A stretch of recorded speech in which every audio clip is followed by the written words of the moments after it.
बिस्मिल्लाहिर्रहमानिर्रहीम। आज का हमारा टॉपिक है moment of inertia of a rod. अब एक रॉड है, यूनिफॉर्म हमारे पास रॉड है और हम उसका मोमेंट ऑफ इनर्शिया कैलकुलेट करना चाह रहे हैं दो पॉइंट ऑफ व्यू से। Number one, an axis perpendicular to the rod passing through the end point. जहां रॉड का कोई एक सिरा ले लें, उसके परपेंडिकुलर, रॉड के परपेंडिकुलर कोई एक्सिस है और उसके गिर्द हम मोमेंट ऑफ इनर्शिया उसका कैलकुलेट करना चाह रहे हैं।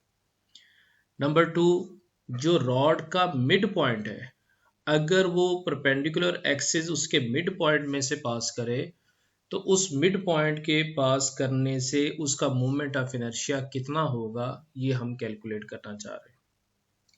तो सबसे पहले हम इस डायग्राम की तरफ आते हैं। इस डायग्राम में ये जो पर्पल कलर से आपको चीज नजर आ रही है, ये यूनिफॉर्म रिजिड रॉड है। इसका एक एंड पॉइंट O है। इस O के ऊपर हमने एक परपेंडिकुलर एक्सिस ले लिया, या यूं कह लें कि इस पॉइंट O के ऊपर हमने एक कोऑर्डिनेट एक्सिस ड्रॉ कर लिए। जो coordinate axis along the rod है उसका नाम हमने एक्स एक्सिस रखा। ये वाई एक्सिस है जो उसके परपेंडिकुलर है, और थर्ड जो है वो जी एक्सिस है। अब अगर आप देखें तो इस रॉड ने, ये जो आपको सर्कल नजर आ रहा है, इस सर्कल के गिर्द इस बॉडी ने रोटेट करना है। इस सर्कल में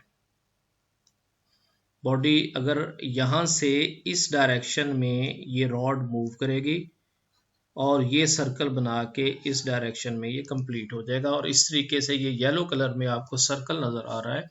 तो ये रॉड अगर रोटेट करे वाई एक्सिस के गिर्द, जिसके गिर्द हम मोमेंट ऑफ इनर्शिया कैलकुलेट करना चाह रहे हैं, तो ये पूरा एक सर्कल बनेगा और ये सर्कल एक्स जी प्लेन के अंदर होगा। एक्स जी प्लेन के अंदर होगा क्योंकि वाई एक्सिस तो इस प्लेन पे परपेंडिकुलर है, इसलिए ये रॉड जब रोटेट करेगी तो वो एक्स जी प्लेन के अंदर होगी।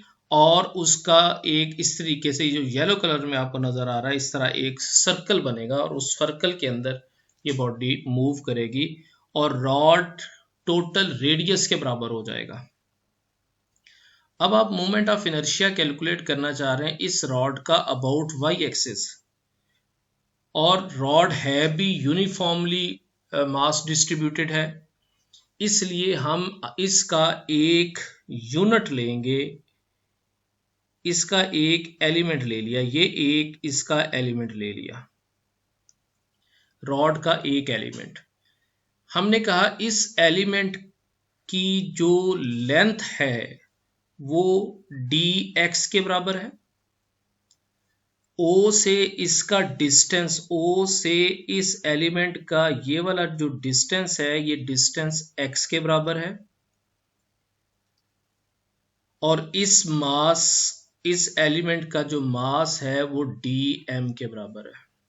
तो हम इस एलिमेंट का कैलकुलेट करेंगे मोमेंट ऑफ इनर्शिया। दोबारा देखिएगा, दोबारा सुने। इसका जो डिस्टेंस है, O से डिस्टेंस हमने x लिया, इसकी अपनी विड्थ, लेंथ जो है वो dx के बराबर है, विड्थ कह लें, और इस एलिमेंट की जो मास है उस मास को हमने dm कह दिया। हम इस एक एलिमेंट का मोमेंट ऑफ इनर्शिया कैलकुलेट करेंगे और उस मोमेंट ऑफ इनर्शिया को फिर हम इंटीग्रेट कर देंगे इसकी लेंथ के ऊपर, तो वो हमारे पास रिक्वायर्ड रिजल्ट जो है वो कैलकुलेट हो जाएगा। इस एलिमेंट का जो मोमेंट ऑफ इनर्शिया होगा, जिसको हम डी आई से डिनोट करेंगे, moment of inertia of ith element, वो इक्वल होगा इसकी mass into distance, perpendicular distance from the axis of rotation, और एक्सिस ऑफ रोटेशन से इसका परपेंडिकुलर डिस्टेंस x के बराबर है, तो ये x स्क्वायर के बराबर होगा। ये इस एक एलिमेंट का मोमेंट ऑफ इनर्शिया कैलकुलेट होगा। सिमिलरली कोई एलिमेंट यहां पे होगा, उसका एक मोमेंट ऑफ इनर्शिया कैलकुलेट हो जाएगा। अगर मैं इसको di1 कहता हूं, इसको di2 कह दूंगा। कोई यहां एलिमेंट होगा, इसका मोमेंट ऑफ इनर्शिया कैलकुलेट हो जाएगा di3, और इन तमाम को मैं सम अप कर लूंगा तो ये कंप्लीट इस रिजिड बॉडी का मोमेंट ऑफ इनर्शिया कैलकुलेट हो जाएगा। लेकिन सम अप तो मैं तब करूँ ना जब ये पॉइंट डिस्ट्रीब्यूटेड हो, जो रिजिड बॉडी तो एक यूनिफॉर्मली डिस्ट्रीब्यूटेड है। जब यूनिफॉर्मली डिस्ट्रीब्यूटेड बॉडी आ जाए तो इस समेशन की जगह पे इंटीग्रल जो है उसको हम यूज किया करते हैं। अब आप जरा इसकी प्रॉपर वर्डिंग की तरफ आए तो प्रॉपर वर्डिंग में हमने लिखा हुआ है consider a rod of mass m and length l। ये जो मास रॉड है इसकी टोटल मास जो है वो m के बराबर है, लेकिन जो एलिमेंट हमने सपोज किया हुआ है उसकी मास dm है और इसकी लेंथ, टोटल रॉड की लेंथ जो है वो l के बराबर है, जबकि जो हमने एलिमेंट लिया है उसकी लेंथ dx है और o से उस एलिमेंट तक का जो डिस्टेंस है वो x के बराबर है। Take rod along x axis with origin O at end point। ये जो O पॉइंट हमने लिया है origin का, ये इस रॉड के एंड पॉइंट पे है। Suppose the rod is composed of small elements and we consider a such small element। हमने इसको छोटे छोटे एलिमेंट्स में डिवाइड कर दिया और उस एक एलिमेंट की जो मास है वो हमने सपोज कर ली कि let mass of the element dm के बराबर, इस एलिमेंट का जो मास है वो dm के बराबर है और लेंथ ऑफ द एलिमेंट हमने उसको dx कहा। सेंटर O से जो डिस्टेंस है एंड पॉइंट से उसका डिस्टेंस x के बराबर है। अब अगर आप इसकी मास कैलकुलेट करें then dm is equals to lambda into dx where lambda is mass per unit length।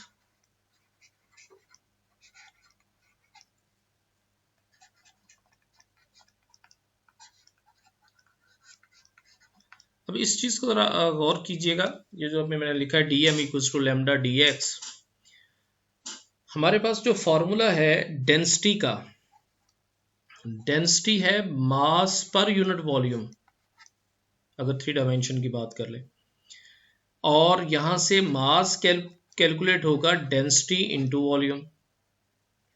अगर यहाँ पे डेंसिटी वॉल्यूम नहीं है, यहाँ पे लेंथ है, तो इस वॉल्यूम की जगह पे dx आ जाएगा और ये डेंसिटी जो है ये मास पर यूनिट लेंथ है जिसको हमने लैम्डा से डिनोट किया हुआ है। अब यहाँ पे लैम्डा की हम वैल्यू लिखते हैं। लैम्डा को हमने कहा है कि ये मास पर यूनिट लेंथ है, तो मास तो पूरी रॉड की m है और उसकी लेंथ l के बराबर है, तो ये mass per unit length calculate equal into dx, तो dm is equals to mass per unit length into dx। अगर इस पार्टिकल का आप मोमेंट कैलकुलेट करना चाह रहे हैं, moment of inertia m over l into dx, ये उस एलिमेंट की मास कैलकुलेट हो गई। अब मोमेंट ऑफ इनर्शिया इसका कैलकुलेट करें जी। मोमेंट ऑफ इनर्शिया किसके बराबर होगा? मोमेंट ऑफ इनर्शिया का फार्मूला है मास इनटू डिस्टेंस का स्क्वायर, जितना उसका डिस्टेंस है एक्सिस से उसका स्क्वायर, और इस एलिमेंट का हमने एक्सिस से डिस्टेंस x यूनिट लिया हुआ है, लिहाजा x का स्क्वायर आएगा। dm की ये वाली वैल्यू हम पुट करेंगे जो ऊपर आपने कैलकुलेट की, तो ये होगा m over l dx into x square. ये मोमेंट ऑफ इनर्शिया उस एक एलिमेंट का कैलकुलेट हो गया। अब हम मोमेंट ऑफ इनर्शिया कैलकुलेट करना चाह रहे हैं होल रॉड का। Now hence the moment of inertia of whole rod about axis passing through end point of the rod is, I से हम डिनोट करेंगे, is equals to integral dm into x square। dm की value ऊपर हमने calculate की हुई है, यही सब कुछ लिख देते हैं दोबारा। Integral m over l dx into x square m over l constant integral से बाहर इंटीग्रल x स्क्वायर dx। अब आप ये गौर करें कि हमने तो लिमिट तो अभी अप्लाई ही नहीं की। हम ये देखना चाह रहे हैं कि हमने इसको किस लिमिट से किस लिमिट तक इंटीग्रेट करना है। टोटल लेंथ जो है रॉड की वो l के बराबर है, तो इसकी स्टार्टिंग जो है लिमिट की वो 0 से होगी। 0 से लेके l तक हम इसको इंटीग्रेट करेंगे। लिमिट 0 से l और यहां भी 0 से l। इंटीग्रेट किया m by l x cube divided by 3 और लिमिट अप्लाई कर दी आपने 0 से l which is equals to m over 3l। Upper limit put करें l cube minus 0 which is equals to m l cube divided by 3l। ये एक इससे cancel, तो moment of inertia of the rod I is equals to 1 by 3 ml square, where m is the mass of the rod and l is the length of the rod। तो ये हमारे पास calculate हो गया moment of inertia of a rod about an axis which is perpendicular to the rod and passing through a one end point। ये हमारा question, पहला question complete हो गया। अब इस क्वेश्चन का दूसरा हिस्सा भी है कि आप मोमेंट ऑफ इनर्शिया कैलकुलेट करें जब एक्सिस जो है उस रॉड के मिड पॉइंट में से पास कर रहा हो। अगर ये हमारे पास रॉड है, मोमेंट ऑफ इनर्शिया आपने कैलकुलेट करना है, ये इसका सेंटर है, ये एक्सिस है, इसको आप वाई एक्सिस ही कह दें। इसके गिर्द अब आप जब इस बॉडी को रोटेट करेंगे तो ये इस डायरेक्शन में मूव होगी। ये वाला पॉइंट है जिस पॉइंट के गिर्द इसने रोटेट करना है। इस पॉइंट से लेके ये वाला इसके एंड पॉइंट तक ये वाला जो डिस्टेंस है, ये टोटल लेंथ l है, तो ये l/2 होगी। ये वाली लेंथ जो है ये हाफ इस तरफ है, ये वाली लेंथ भी l/2 के बराबर है। लेकिन ओरिजिन के लेफ्ट साइड होने की वजह से हम इसको माइनस कहेंगे कि यहां से माइनस l/2 है। अब आप जो इंटीग्रेट, सारा क्वेश्चन सेम रहेगा। जो आपने इंटीग्रेट किया है वो पहले हमने इंटीग्रेट किया था 0 से l तक। अब हम इसको इंटीग्रेट करेंगे फ्रॉम माइनस l/2 से लेके प्लस l/2 तक। अब यूं भी कैलकुलेट कर सकते हैं, आप इस क्वेश्चन को इस तरीके से भी सॉल्व कर सकते हैं कि आप इतना पोर्शन अलग इंटीग्रेट कर लें। इसको इंटीग्रेट कर दें 0 से l/2 तक और इसको इंटीग्रेट कर दें 0 से l/2 तक और दोनों को आप ऐड कर दें, या इसको इंटीग्रेट कर दें माइनस l/2 से 0 तक। दोनों इंटीग्रल को आप ऐड कर दें, या सिंपली आप इसको इंटीग्रल ले लें माइनस l/2 से प्लस l/2 तक। आप इसको इंटीग्रेट कर देंगे तो हमारे पास रिक्वायर्ड रिजल्ट आ जाएगा। तो हम यहां पे लिखते हैं to calculate the moment of inertia,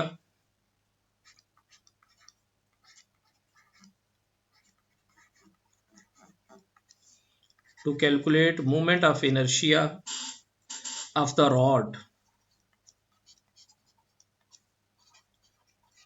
about an axis which passes through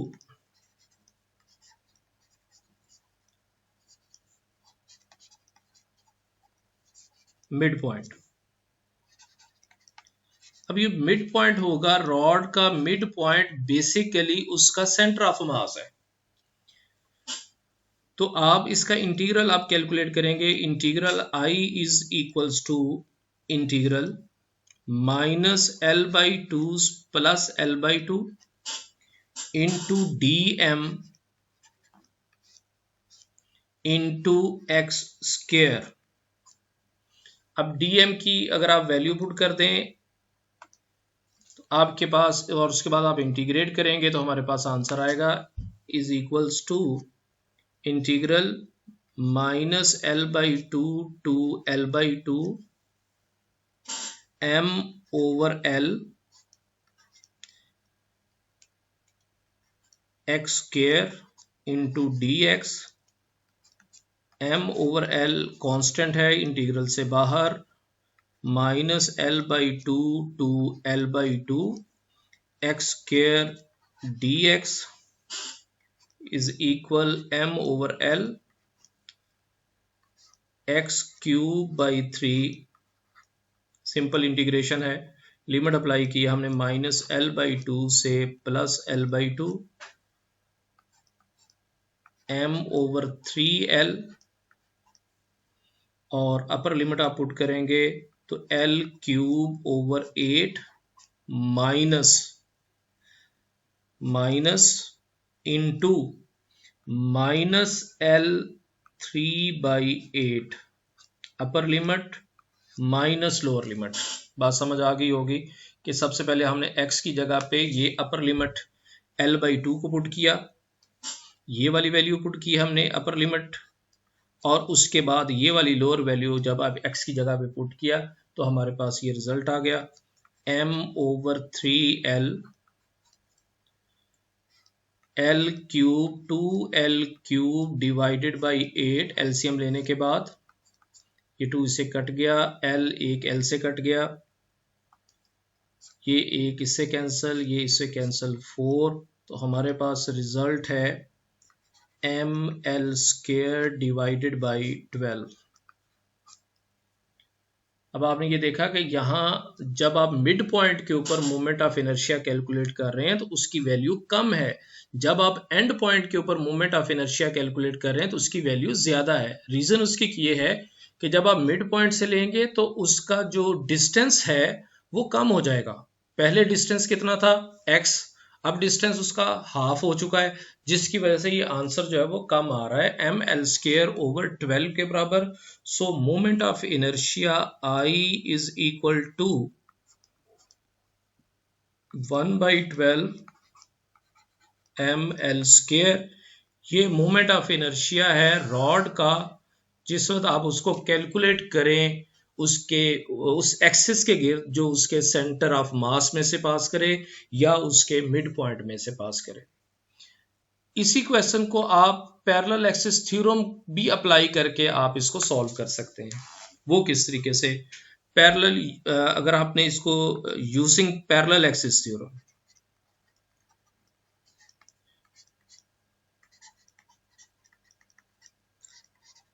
अगर यही क्वेश्चन आपने पैरेलल एक्सिस को सॉल्व करना हो पैरेलल एक्सिस थ्योरम से, तब हम किस तरह कैलकुलेट करेंगे?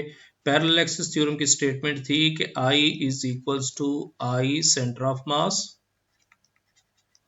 Plus md², where d is the perpendicular distance between two parallel axes। m अगर आप moment of inertia about centre of mass calculate करना चाह रहे हैं तो वो होगा I माइनस md²।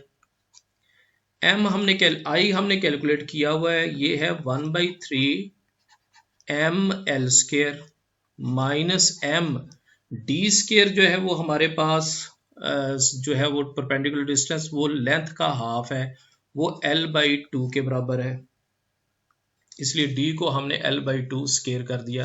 किस तरीके से? दोबारा देख लें, ये रॉड थी हमारे पास,